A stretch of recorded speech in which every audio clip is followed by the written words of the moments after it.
memberikan informasi bahwa tantangan dari masyarakat ekonomi ASEAN itu besar.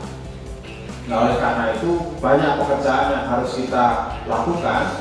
Nah, di Kementerian Ketenagakerjaan ada 3 kebijakan dasar yang kita akan ambil dalam rangka menghadapi masyarakat ekonomi ASEAN itu.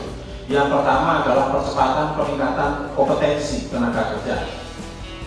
Nah, ini yang harus kita dorong terus-menerus agar lulusan-lulusan kita di perguruan tinggi di dalamnya, termasuk juga lulusan-lulusan pendidikan formal itu benar-benar bisa memiliki kompetensi yang memadai sehingga mereka bisa terserap ke dunia kerja.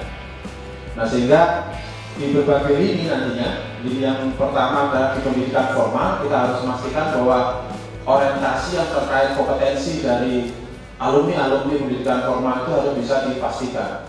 Nah, sayangnya lulusan SMK saja paling tidak ada sekitar 15% yang tidak bisa terserap di dunia kerja. Itu sudah alumni SMK yang notabene adalah pendidikan vokasional. Nah, bayangkan kalau lulusan SMA. Postur dari angkatan kerja kita juga Masya Allah. Jadi dari sekitar 7,9 ya? Benar? Sekitar 7,9 juta angka pengangguran terbuka kita itu mayoritas masih lulusan SD SMP. Jadi kalau tugas dari Kemendikbud itu mestinya bagaimana memastikan agar mereka yang nggak sampai selesai sekolah ini dibalikin ke sekolah. Tugas utamanya mestinya itu. Ini yang saya juga sampaikan kepada Menteri Pendidikan dan Kebudayaan. Tugas Anda sederhana saja. Pokoknya pastikan semua orang yang berada pada usia sekolah bisa bersekolah sampai selesai. Kalau nggak selesai, tarik lagi masuk ke pendidikan formal agar selesai. Itu tugas Anda. Tugas saya adalah kalau ada residu-residunya dari pendidikan formal yang memasuki kategori usia produktif, nah itu jatah saya untuk memberikan pelatihan kerja.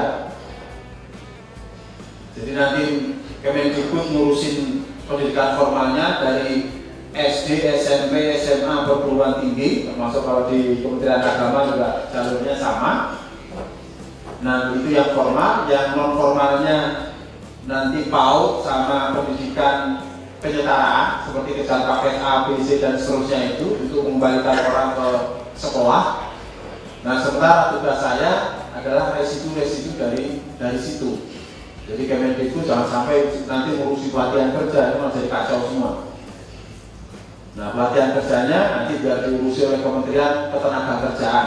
Jadi ada orang masuk SD nggak lulus tiba-tiba udah tua gitu, itu urusannya pelatihan kerja. Sehingga porsi kita di dalam melakukan investasi sumber daya manusia juga jelas. Alokasi dana 20% pendidikan itu otomatis ya larinya nanti ke situ saja. Yang larinya ke pendidikan formal sama ke pendidikan non formal melalui skema pelatihan kerja. Jadi dari 20% itu ibaratnya kalau mau belah duren ya satu untuk mengurusi sekolah-sekolah formal, satunya untuk mengurusi BLK-nya Pak Dirjen ini, kurang lebih begitu. Nah sehingga pelatihan kerja itu bisa kita genjot. Saya sudah sampaikan kepada Pak Dirjen saya ini, tolong kalau ada orang pelatihan di BLK, ini nitip Pak Wali juga, kalau ada skema-skema pelatihan di Kota Salatiga, skema pelatihan kerja itu nggak usah pakai syarat pendidikan.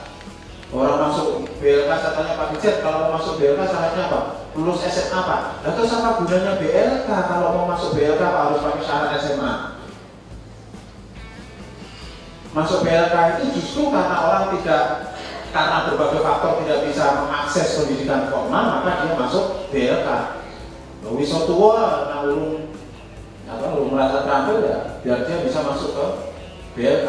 Jadi umur 40 tahun merasa susah mencari pekerjaan karena kompetensinya terbatas, ada BLK, masuk BLK 2 bulan, 3 bulan, 6 bulan, begitu keluar langsung masuk ke industri. Nah, saya kira pola itu yang justru bisa membantu tenaga kerja kita ini agar lebih siap. Di Kementerian Ketenagakerjaan kita juga mendorong percepatan sertifikasi profesi.